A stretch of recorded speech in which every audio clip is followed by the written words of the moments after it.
Well, I guess, Jack, the first kind of pressing question is just your journey to get here from playing Division I basketball, Power 5 basketball, to now being a Power 5 offensive lineman. What have these last couple of years been like going through that huge transition?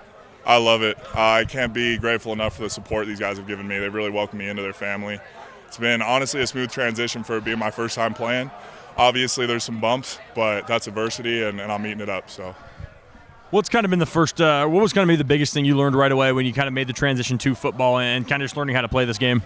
Well, starting off, I was going to be an edge, so it was like, wow, there's a lot of reads, there's a lot of new stuff. I just need to learn the game of football, right?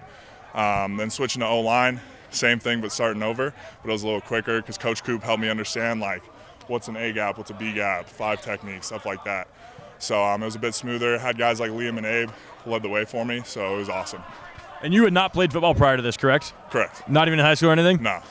Did you kind of find that there's anything you learned playing basketball that's kind of helped you out here, stuff that maybe you picked up from playing basketball that has helped you transition to football?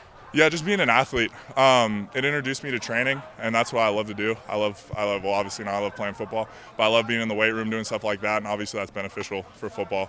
So it also helped my feet a ton. Being an O-lineman, that's really important, so that's been a big part of it.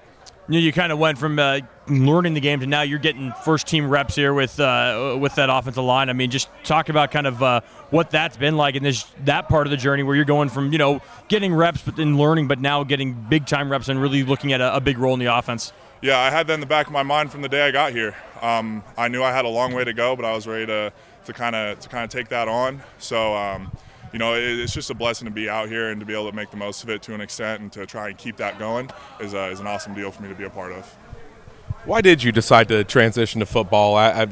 Could you kind of walk us through like what happened after Idaho and like how you got here, I guess? Yeah, so after Idaho, I was just lifting. I was just getting bigger. I just wanted to be I wanted to look good. Right? I wanted to get bigger. I didn't want to be a skinny guy. And I wanted to be a strength coach as well. So I was an intern for the men's basketball team at first, and I was working at GNC. At the time I was in Moscow, and Coach Bradshaw, our strength coach, came in. He was like, hey, what's your deal? Talked about strength conditioning, done playing basketball. Why don't you come be an intern? Went in to sign the papers. They said, hey, we'd be interested in having you, maybe walk on. But first thing you got to do, enter the transfer portal. And then after I did that, talked to Coach Rollo at the time, talked to the rest of the staff, and I was in. So, yeah.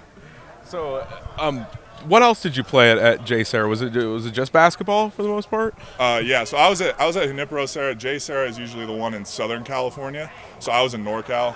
I don't know. Usually people call it one J. Sarah, but whatever. I just played basketball though. Yeah. Yeah. Did football ever? I mean, was it really an interest before?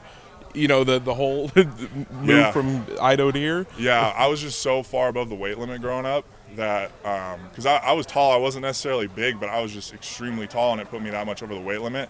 It was already too much to even play up. I would have had to been 4 years older. So then when I got to high school, we were thinking about it, but I was getting offers in basketball, so I didn't want to jeopardize it at the time. And when you finally did suit up here a year ago or so, what came easiest for you about football? I would say just being able to be an athlete and pick up new movements and kind of learn on the fly and be coachable. I learned what it's like taking coaching and trying to execute off of what they're saying, so that was really helpful. Just talking to Amir, he says you got the best ink on the team. What a couple meetings behind some of those? Yeah, I got a koi fish here. I like the idea that they swim upstream. They just eat whatever's in their path, right? So that's kind of a cool deal. I got my mom's birthday here. She loves flowers. Got some flowers on there. Kind of a common one with the roses, but I still love it. So yeah, I got a lot. What's your favorite? Probably have to go with the koi. Koi's pretty cool. Yeah, it took a lot of time and it hurt. So. You got the best ink on the team in your opinion? I mean, yeah, I like Brennan's for sure, but I gotta go with mine. I'm living with it.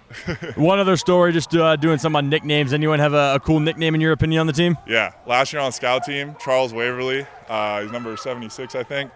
He was talking about we were gonna get cookies from Insomnia, and he loves oatmeal raisin cookies, and everybody was kind of like, oatmeal raisin, and he loves Michael Jackson, so I gave him the nickname Oatmeal Jackson. I like it. Yeah. Any you have any yourself or just Big Jack? Big Jack. Yeah, makes it's sense. Never gonna leave. Yeah. Yeah.